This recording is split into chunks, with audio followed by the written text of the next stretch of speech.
Bonjour les élèves du tronc commun. Aujourd'hui, on va étudier la fonction usuelle a sur x. Maintenant, regardons ensemble notre fonction a sur x. Donc ici, j'ai un dénominateur qui est x. Le x doit être différent de 0. On va déduire que mon domaine de définition va être R étoile. Étudions maintenant la parité. Je vais considérer un élément moins x, l'opposé de x, qui appartient à d de f. En calculant f de moins x, je vais avoir moins f de x. Donc ma fonction f, elle est impaire. Qu'est-ce que cela implique sur ma courbe? CF, ma courbe va être symétrique par rapport à l'origine O. Et aussi, il suffit d'étudier la monotonie sur 0 plus l'infini. Pour étudier la monotonie, on va calculer notre taux de variation. Donc, en considérant mes deux éléments x1, x2 de mon domaine de définition, et plus exactement de R plus étoile, donc de 0 à plus l'infini, qu'est-ce que je vais avoir? En fait, je vais réduire au même dénominateur. Après, je vais factoriser par A. Je vais avoir A facteur de x1 moins x2 sur x1 fois x2 fois x2 moins x1. Suivez bien mon calcul. En fait, quand j'ai réduit au même dénominateur, j'ai fait descendre le dénominateur.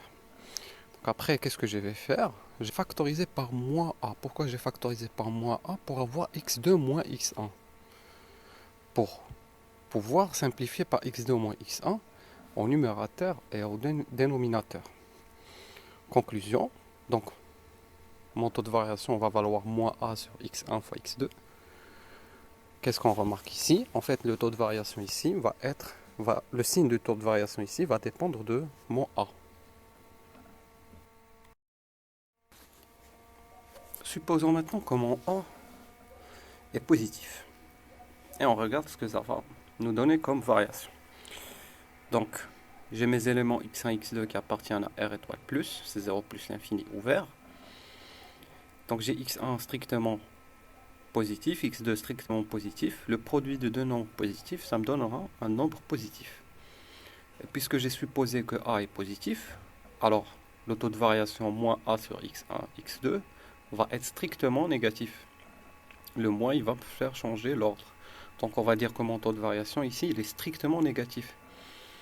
Déduction, ma courbe f sera strictement décroissante sur 0 plus l'infini ouvert. Et vu que la fonction elle est impaire, donc elle sera aussi strictement décroissante sur moins l'infini 0. Donc résumons tout ça sous forme d'un tableau de variation. Donc mon tableau de variation ici, j'ai 0 comme valeur interdite, donc je mets deux barres.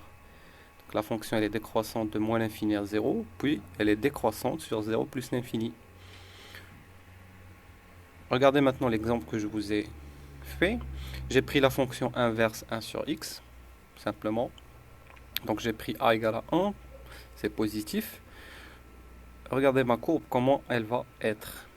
On remarque en fait ici qu'on a deux asymptotes. Les asymptotes, c'est un approchement entre la courbe et un axe, ou plutôt une droite.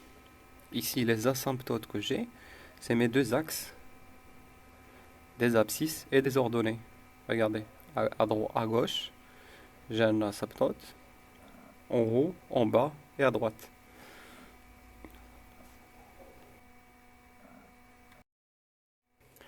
Maintenant, supposons que mon A est négatif. Donc mes deux éléments seront toujours positifs parce que je les étudie sur 0 plus l'infini ouvert. Leur produit va être tout le temps positif. Puisque A, dans ce cas, il est négatif, en faisant le produit d'un nombre négatif par un nombre positif, ça me donnera un nombre négatif. Mais puisque dans mon taux de variation, j'ai un moins, donc mon taux de variation va être strictement positif.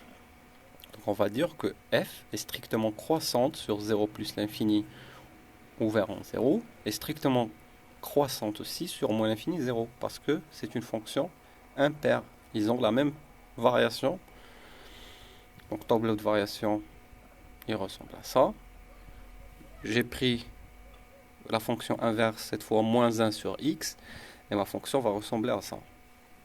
Toujours, j'ai deux asymptotes, les axes des abscisses et des ordonnées. L'axe des abscisses et des ordonnées. Et j'ai ma fonction qui est croissante et croissante.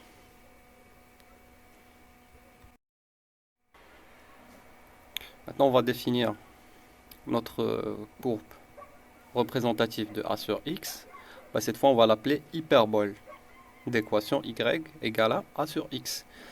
Les éléments caractéristiques de cette hyperbole seront la symétrie, c'est l'origine du repère. Les variations vont dépendre de a, si a est positif, si a est négatif. Et les asymptotes, bah, c'est les axes du repère. L'axe des abscisses et l'axe des ordonnées. Donc je vous ai fait deux exemples. Le premier exemple, j'ai pris des a qui sont positifs. Donc 2, 3 et 4. 2 sur 5, 2 sur x, 3 sur x et 4 sur x. Et le deuxième exemple, j'ai pris des a qui sont négatifs. Moins 2 sur x, moins 3 sur x, moins 4 sur x. Donc c'est tout pour aujourd'hui, j'espère que vous avez bien suivi. Prochain cours, ça va être sur les fonctions homographiques. D'ici là, je vous dis à très bientôt et prenez soin de vous.